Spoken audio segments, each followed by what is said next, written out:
Siklus karbon adalah siklus biogeokimia di mana karbon dipertukarkan selang biosfer, hidrosfer, geosfer, dan atmosfer bumi.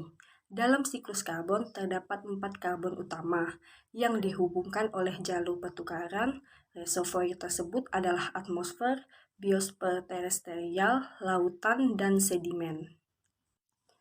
Proses terjadinya siklus karbon adalah daur karbon dimulai dari karbon yang berada di atmosfer, mengalami pergerakan dan berpindah melalui tumbuhan atau produsen, konsumen, dan organisme pengurai, kemudian karbon akan kembali ke atmosfer.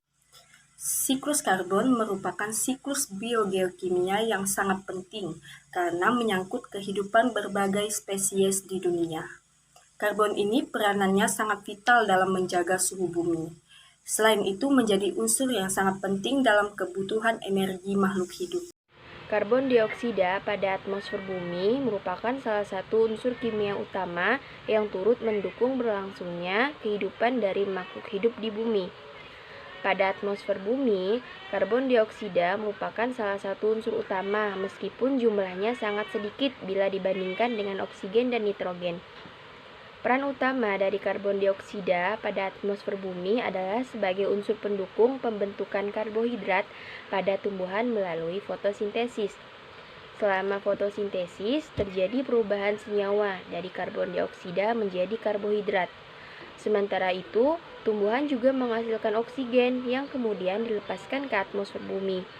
Keberadaan karbon dioksida di atmosfer bumi dapat membantu pertumbuhan tanaman dengan bantuan angin.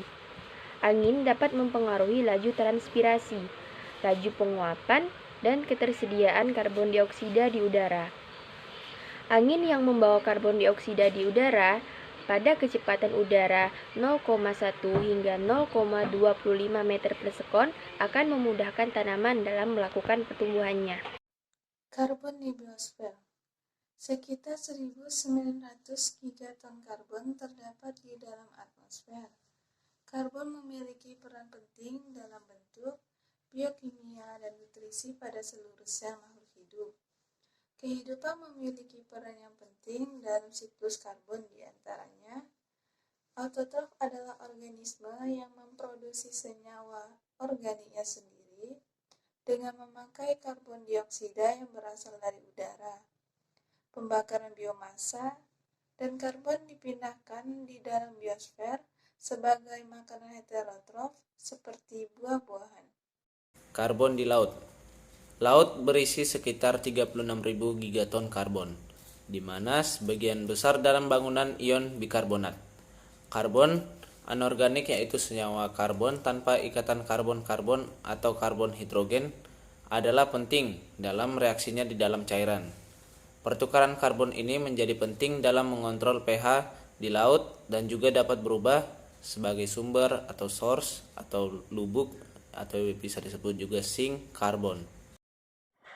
Model siklus karbon. Model siklus karbon dapat digabungkan ke dalam model iklim global sehingga reaksi interaktif dari lautan dan biosfer terhadap nilai karbon dioksida di masa depan dapat dimodelkan. Ada ketidakpastian yang besar dalam model ini, baik dalam submodel fisika maupun biokimia, khususnya pada submodel terakhir. Model-model seperti itu biasanya menunjukkan bahwa ada timbal balik yang positif antara temperatur dan karbon dioksida. Sebagai contoh, yang menemukan dalam model mereka bahwa terdapat pemanasan ekstra sebesar 0,6 derajat Celcius yang sebaliknya dapat menambah jumlah karbon dioksida atmosferik yang lebih besar. Berkaitan dengan rubrik pemanasan global sebelumnya, kali ini akan dijelaskan tentang penyebab dari pemanasan global tersebut. Karbon dioksida atau gas CO2 adalah gas yang dihasilkan dari hasil pembakaran. Di alam ini, karbon dioksida ini mengalami siklus yang dikenal dengan siklus karbon.